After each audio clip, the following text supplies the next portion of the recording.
Peter সিডলের 141 kilometre প্রতি ঘন্টার yorker ঠেকিয়ে দিলেন রিশাদ। সেটাই বরং আভাস দিচ্ছিল রিশাদের দৃঢ়তা ও একাগ্রতার। বিগ ব্যাশে নিজের প্রথম উইকেটের দেখা তিনি পেলেন অবশেষে। এদিন মেলবোর্ন স্টার্সের ওপেনিং জুটি ভেঙে হোভার্ড হারিকেন্সকে ব্রেক থ্রু এনে দেন রিশাদ হোসেন। নিজের প্রথম ওভারেই উইকেটের দেখা পেয়েছেন রিশাদ। থমাস রজার্সকে প্যাভিলিয়নে পাঠিয়েছেন তিনি। পাওয়ার প্লের শেষ ওভারে একটা ব্রেক থ্রু ভীষণ প্রয়োজন ছিল হোবার্টের। বিনা উইকেটে 46 রান তুলে ফেলেছিল মেলবোর্ন স্টার্স। এমন সময় হোবার্টের অধিনায়ক নাথান এলিস রেখেছিলেন রিশাদের উপর ভরসা। তার উপর আস্থা রাখলে যে তিনি প্রতিদান দেন সে প্রমাণ তো তিনি দিয়েছেন নিজেকে বিবর্তিত করে। সাদামাটা এক লেগ স্পিনার থেকে ক্রমশ হয়ে উঠছেন দুর্ধর্ষ ঘূর্ণি জাদুকর।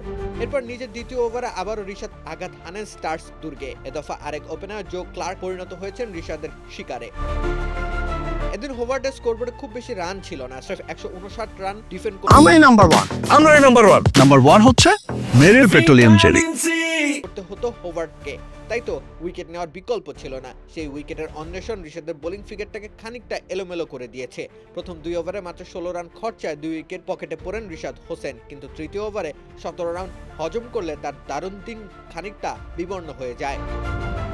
কিন্তু তাতেও নিশ্চয়ই রিশাদের হতাশ হওয়ার কিছুই নাই, কেননা 33 রান হজমের পরও তিনিই দলের সেরা বোলার। মোট 6 জন বোলার ব্যবহার করেছে হোভার্ট। রিশাদ বাদে আর কেউই পাননি উইকেটের দেখা। তাতে করে রিশাদের পুরো দিনটা মন্দ কেটেছে তা বলবার উপায় নেই। এ এক নতুন শুরুর বার্তা। রিশাদের জন্য অপেক্ষমান এক বিশাল বড় যাত্রা। রাকিব হোসেন রুম্মান, খেলা 71।